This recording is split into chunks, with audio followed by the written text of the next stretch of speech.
কি হলো ভাই, একটু সাবধানে চলবেন না?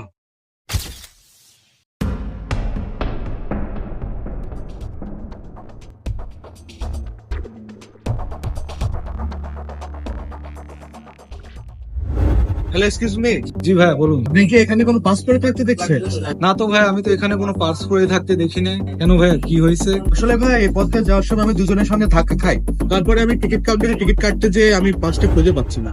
ভাই থামেন, আপনার বিষয়টা আমি বুঝতে পারছি। ভাই এটা একটা স্টেশন, এখানে ধরেন যে চোর বাটপার ছিনতাইকারী সব সময় থাকে। আপনার হয়তো পার্সটা কোনো পকেট মার নিয়ে গেছে, আমার মনে হয় না সেটা আপনি পাবেন। ভাই আপনার পার্সটা খুঁজে লাভ নাই, এর থেকে ভালোই আপনি বাড়ি চলে যান। ধন্যবাদ ভাই।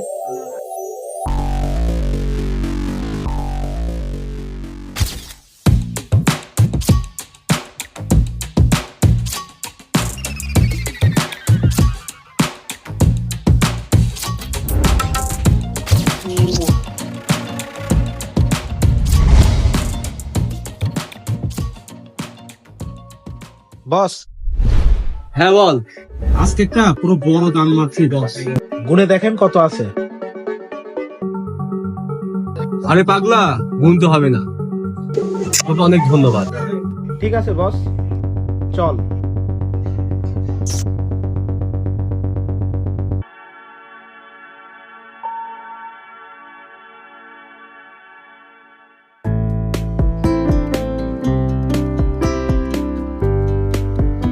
আচ্ছা, তোমাদের একটা কথা বলি। হ্যাঁ বলো।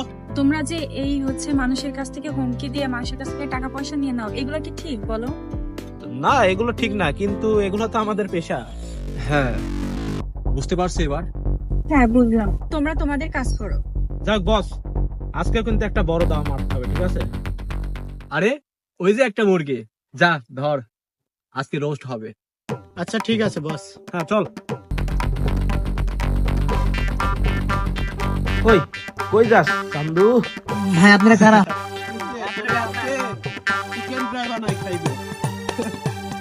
ভাই আপনারা কারা? আমাকে এইভাবে ধরে আনছেন কেন? আমার কি দোষ? দোষ তো তোর নয় রে পাগলা, দোষ তোর ভাগ্যের।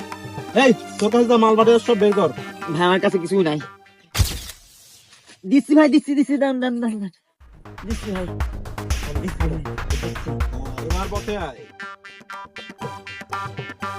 ভাই আমার কাছে এই কয় টাকায় আছে, আর নাই। আপনি চেক করতে পারেন, দেখেন 1 টাকাও আর নাই। বস, এই সামান্য করে টাকা নিয়ে তো আমাদের কিছুই হবে না।